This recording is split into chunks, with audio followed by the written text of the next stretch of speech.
ہے اور اللہ رب العزت نے ہم پر یہ احسان فرمایا ہے کہ اللہ تعالیٰ نے ہمیں دینی لائن کے ساتھ ایک لگاؤ، ایک پیشہ اور ایک کڑن عطا کی ہے۔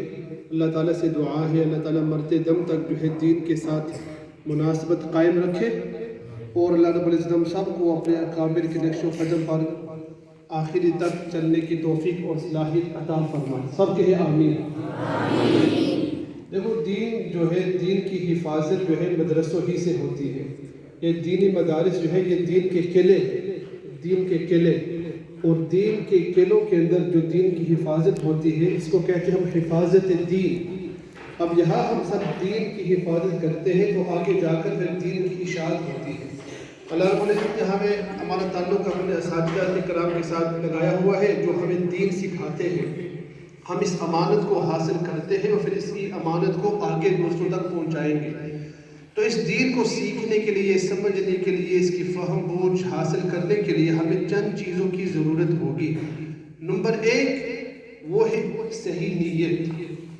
نیت جب درست ہوگی تو اللہ تعالیٰ جو ہے ہمیں یعنی ایسے دین کے جذبے بھی عطا فرمائیں گے، دین کی سمجھ بوجھ بھی عطا فرمائیں گے، دین پر چلنا ہمارے لیے دین کے راہیں کھول دیں گے جب نیت درست ہوگی۔ جیسے کہ امام بخاری نے اپنے جب بخاری شریف کی ابتدا فرمائی تو انما الاعمال بالنیات کی حدیث شروع کی، جو نیت درست کرنی چاہیے۔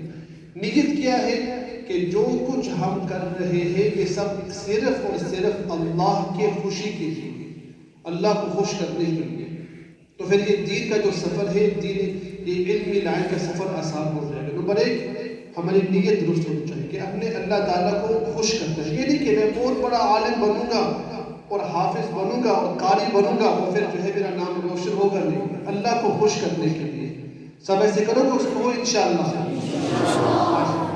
نمبر دو وہ ہے محنت۔ محنت کے ساتھ اگر ہم پڑھیں گے تو اللہ تعالیٰ جو ہے وہ ان پر عمل کرنے کی توفیق عطا فرمائیں گے۔ محنت ضروری ہے۔ یہ نہیں کہ مطالعہ کے وقت ہو تو ہم سوتے رہے، تکرار کا وقت ہو تو بس ہم بالکل غافل رہے، نہیں، محنت شرط ہے۔ من جد وجد، جس نے محنت کی وہ پائے تک پہنچ گیا۔ یہ محنت بہت ضروری چیز ہے۔ محنت کے بغیر بھی آدمی کچھ کما نہیں سکتا، کچھ حاصل کر نہیں سکتا۔ محنت ہے یہ لازمی ہے۔ ہمارے اکابر کو دیکھیں گے کہ ہمارے اساتذہ جو یہاں پر بیٹھے ہیں، اللہ تعالیٰ سب کا سایہ تعبیر قائم اور دائم فرمائے، یہ ان کی بنیاد بھی محنت سے شروع ہوئی اور محنت کرتے کرتے کرتے کرتے اللہ تعالیٰ پھر راہیں کھول دیتے ہیں۔ وَالَّذِينَ جَاهَدُوا فِينَا لَنَهْدِيَنَّهُمْ سُبُلَنَا۔ تو یہ محنت کرنا ضروری ہے، یہ دوسری بات ہے۔ تو یہ ان میں یہ دین کے قلعوں کے اندر دین کی حفاظت اور پھر آگے دین کی اشاعت کے لیے نمبر ایک نیت کا درست ہونا، نمبر دو محنت، نمبر تین جو میرے ذہن میں بات آتی ہے جو میں سمجھتا ہوں بہت اہم ہے، یہ ادب۔ ادب ہوگا تو دین آئے گا، ادب نہیں ہوگا تو دین بالکل نہیں آ سکتا۔ من لا ادب لہ لا دین لہ، جس کے پاس ادب ہی نہ ہو اس کے پاس دین نہیں آئے گا۔ امام مالک رحمت اللہ علیہ کا قول ہے یا عبداللہ بن مبارک کا قول ہے کہ من تہاون بالآداب عوقب بحرمان السنہ ومن تہاون بالسنہ عوقب بحرمان الفرائض ومن تہاون بالفرائض عوقب بحرمان معرفت اللہ عز وجل۔ یہ عربی کا ایک مقولہ ہے کہ جس آدمی نے ادب کے ساتھ اہانت کی، جس کے اندر بے ادبی ہوئی، تو اللہ تعالیٰ اس کو سنت پر چلنے سے محروم کر دیں گے۔ جس کی زندگی میں ادب ہی نہ ہو تو وہ سنت پر نہیں چل سکے گا، اور جو سنت پر نہیں چل سکے گا تو وہ فرض پر بھی نہیں چل سکے گا، وہ فرض کو ادا نہیں کر سکے گا۔ اس کی بہت مثال ہے لیکن وقت بہت کم ہے۔ اور جو آدمی فرض نہیں بجا لا سکے گا تو اس آدمی کو اللہ تعالیٰ کی معرفت کبھی حاصل نہیں ہو سکتی۔ دیکھو اللہ کی معرفت زندگی کا مقصد ہے، تو اللہ کی معرفت تک پہنچنے کے لیے اس کی بنیاد کیا ہے؟ ادب۔ ادب نہیں تو اللہ کی معرفت نہیں، ادب ہے اللہ کی پہچان اور معرفت حاصل ہوگی۔ اللہ ہم سب کو عطا فرمائے۔ تو یہ بنیاد ہے۔ اور ادب کس چیز کا؟ ادب اپنے اساتذہ اکرام کا، ماشاء اللہ ہمارے اکابروں کا، بزرگوں کا ادب، ہمارے ایک دوسرے ساتھیوں کا ادب، ہماری کتابوں کا ادب، ہمارے درس گاہوں کا ادب، ہمارے قلم کا، کاغذ کا، بک کا، ٹپائی کا، مسجد کا، مدرسوں کا، ہر ایک چیز کا ادب. اور ادب ہوگا تو زندگی مزین ہوگی، زندگی معطر ہوگی، زندگی خوبصورت ہوگی. ایک آخری بات کہہ کر پھر بات کو ختم کرتا ہوں. عربی کے اندر ایک مقولہ ہے، لیس الیتیم قد مات والدہ بل الیتیم یتیم العلم والادب. اصل یتیم وہ نہیں ہے، حقیقی طور پر یتیم وہ نہیں ہے جس کا باپ انتقال کر چکا ہو، بلکہ حقیقی طور پر یتیم وہ ہے جو علم اور ادب سے محروم ہو. اس کو اصل یتیم کہتے ہیں. اور خوبصورتی، لیس الجمال باثواب تزیننا، لیس الجمال باثواب تزیننا. اصل خوبصورتی کپڑوں سے نہیں حاصل ہوتی جس سے ہم اپنے آپ کو مزین کرتے ہیں. لیس الجمال باثواب تزیننا بل الجمال جمال العلم والادب. لیکن اصل خوبصورتی کیا ہے؟ تاکہ انسان کی زندگی ادب ہو، علم ہو، اور اس ادب اور علم سے آدمی منور ہوتا ہے، معطر ہوتا ہے، خوبصورت ہوتا ہے، اور لوگ اس کو پسند کرتے ہیں. یہ بات کی سمجھ آ رہی ہے سب کو؟ موٹی موٹی باتیں کر رہا ہوں، جو اللہ تعالیٰ توفیق دل میں ڈال رہے ہیں تو وہ باتیں کر رہا ہوں. تو نمبر ایک، علمی سفر کو حاصل کرنے کے لیے، اس پر چلنے کے لیے، پتہ نہیں چھوٹوں بچوں کو اس طرح سمجھ آ رہی ہے. ہمیں ویسے اردو بولنے کی عادت نہیں، ہم تو انگلش بولتے ہیں. ہم ماشاءاللہ ہمارے قاری عبید اللہ صاحب اللہ تعالیٰ کا میٹھا ٹھنڈا سایہ تعدیل قائم فرمائے. سب کہو آمین. اللہ تعالیٰ ہمارے قاری عبید اللہ صاحب کو اچھی صحت عطا فرمائے. سب کہو آمین. اللہ تعالیٰ ہم سب کو ان کی قدر کرنے کی توفیق عطا فرمائے. اللہ تعالیٰ ہم سب کو قدر کی توفیق عطا فرمائے. یہ ہمارے بزرگ ہستی ہے، ہم بھی انہی کے پاس جا کر جو ہے ان سے دعائیں لیتے ہیں. میں بھی ان سے دعائیں لیتا ہوں. بہت بڑے ہیں، میری باپ کے درجہ رکھتے ہیں، مشرق استاد ہیں، تو آپ سب کو ان کی دعائیں لینی چاہیے انشاءاللہ. تو یہ میں بات کر رہا ہوں کہ علمی سفر کو طے کرنے کے لیے، کیونکہ ہر ایک سفر ہوتا ہے. آپ بچوں کا سفر یہی ہے کہ ہم نے عالم بننا ہے، حافظ بننا ہے، قاری بننا ہے، اور آگے جا کر ہم نے اللہ تعالیٰ کی توحید کا ذکر پورے عالم میں بلند کرنا ہے. سب کہو آمین. جہاں اگر امریکہ جانا ہو تو امریکہ بھی چلے جائیں گے، افریقہ جانا ہو دین کے خاطر افریقہ بھی چلے جائیں گے. کہو آمین. اگر آسٹریلیا جانا ہو دین کی غرض سے تو وہاں بھی چلے جائیں گے. اگر یو کے جانا ہو دین کے خاطر وہاں بھی چلے جائیں گے انشاءاللہ. تو یہ سفر کو آسان کرنے کی نمبر ایک یہ نیت کا درست ہونا ہے کہ میں اللہ کی رضا کے لیے سب کچھ کرتا ہوں، نہ کہ کسی کو دکھانے کے لیے، نہ کہ بڑے عالم بننے کے لیے، نہ کہ بات مواضع کے لیے. نمبر دو، محنت شرط ہے، یہ بنیاد ہے. محنت کے بغیر کچھ حاصل نہیں ہو سکتا. محنت کے بغیر نہ تو کھڑا بھی نہیں ہو سکتا، محنت کے بغیر میں پانی بھی نہیں پی سکتا ہوں. محنت. نمبر 3 کیا تھا؟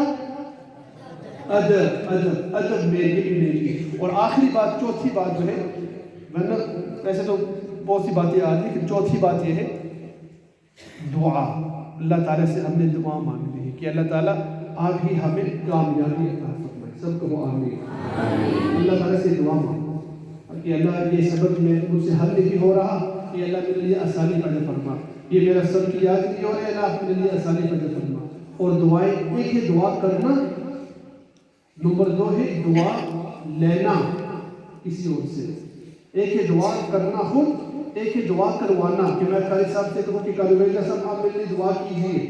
نمبر پہلے تو یہ کہ میں خود کہوں میں دعا کروں، اللہ میرے لیے آسان کیجیے، یہ سبق مجھے یاد نہیں ہو رہا، دعا اللہ تعالیٰ کی یہ حق دعا ہے.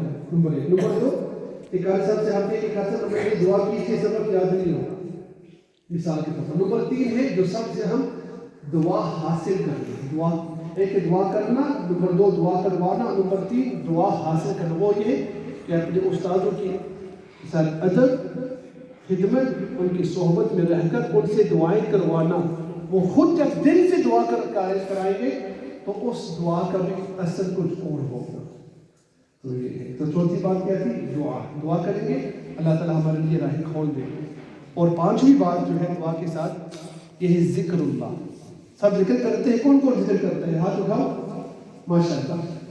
وہ مشہور حدیث ہے، مولانا افضل صاحب یہاں بیٹھے تو ان کو دیکھ کر پھر مجھے وہ حدیث یاد آ گئی. یا ابا ذر علیک بتلاوۃ القرآن وذکر اللہ عز وجل فإنه لك نور في الارض وذکر لك في السماء. کہ قرآن کے ساتھ ساتھ ذکر اللہ. تو ہر روز آپ ذکر تھوڑا بہت کیا کریں. کیسے ذکر کرنا ہے؟ 25 مرتبہ صرف صلی اللہ علیہ وسلم. یہ درود شریف ہو گیا.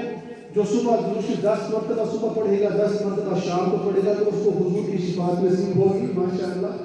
تو درود شریف کے ساتھ یہ 10 مرتبہ صبح، 10 مرتبہ شام لا الہ الا اللہ مختصر، 25 مرتبہ استغفر اللہ، اور جو بھی پھر چلتے پھرتے سبحان اللہ الحمدللہ استغفر اللہ.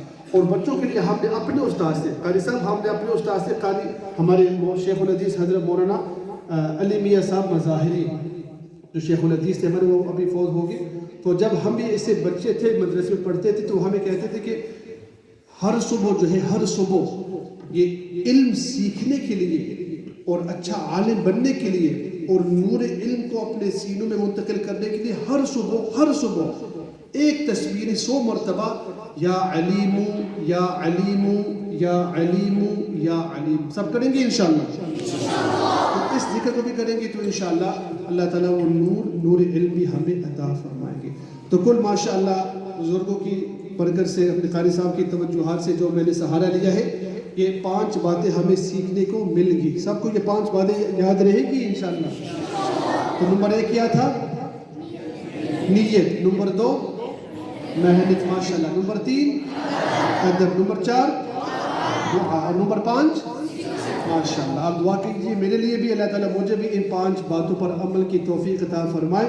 ہم سب کو عمل کی توفیق عطا. میرا نام ہے ساجد، اور میں اپنے چھوٹے بچوں سے جب میں پڑھاتا ہوں ادھر تو میں ان سے یہ کہتا ہوں، تقریباً ہر ایک بچوں کو یہ کہتا ہوں کہ نام ہے ساجد، اور ہر ایک نے میرے لیے ہر روز 1 مرتبہ صرف 1 مرتبہ قل هو اللہ احد اللہ الصمد لم یلد ولم یولد ولم یکن لہ کفوا احد کی سورت کی سال ثواب کر کے مجھے بخشوانا ہے.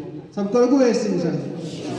اور سورہ اخلاص 1 مرتبہ پڑھ کے قل هو اللہ احد اللہ الصمد لم یلد ولم یولد ولم یکن لہ کفوا احد. کیونکہ یہ اللہ ہم نے یہ سورت پڑھی ہے، اس کو احسان ثواب کر دو. کیونکہ نہ میرے پاس علم ہے، نہ میرے پاس عمل ہے، اور پتہ نہیں مرنے کے بعد کیا ہوگا، قبر میں کیا ہوگا. میں بہت ڈرتا ہوں. بچوں سے انگلش میں کہتا ہوں کہ I'm very scared of the grave. I don't know what's going to happen to me. مجھے کچھ پتہ نہیں میرے ساتھ کیا ہوگا. تو پلیز آپ خود نہ کچھ پڑھ کے اب یہ عادت ڈالو گے تو مرنے کے بعد بھی کچھ بچے یاد کرو گے. تو ہاتھ اٹھاؤ، کون ایسے ہر روز ایسے میرے لیے کیا کرے گا؟ قل هو اللہ احد. ماشاء اللہ. سب کو انشاءاللہ میں ایک سویٹ دوں گا انشاءاللہ. ہر ایک کو ایک میں سویٹ دوں گا، قاری صاحب کو دوں گا، اور سب کی میری طرف سے سویٹ دیں گے انشاءاللہ. جزاکم اللہ خیر. بہت خوشی ہوئی سب سے مل کر کے. اللہ تعالیٰ ہم سب کو دین پر چلنے کی توفیق عطا فرمائے. اب دعا کے لیے جو ہے میں ہمارے مفتی صاحب سے کہتا ہوں کہ وہ آ کر دعا کر لیں. مفتی صاحب دعا کر لیں.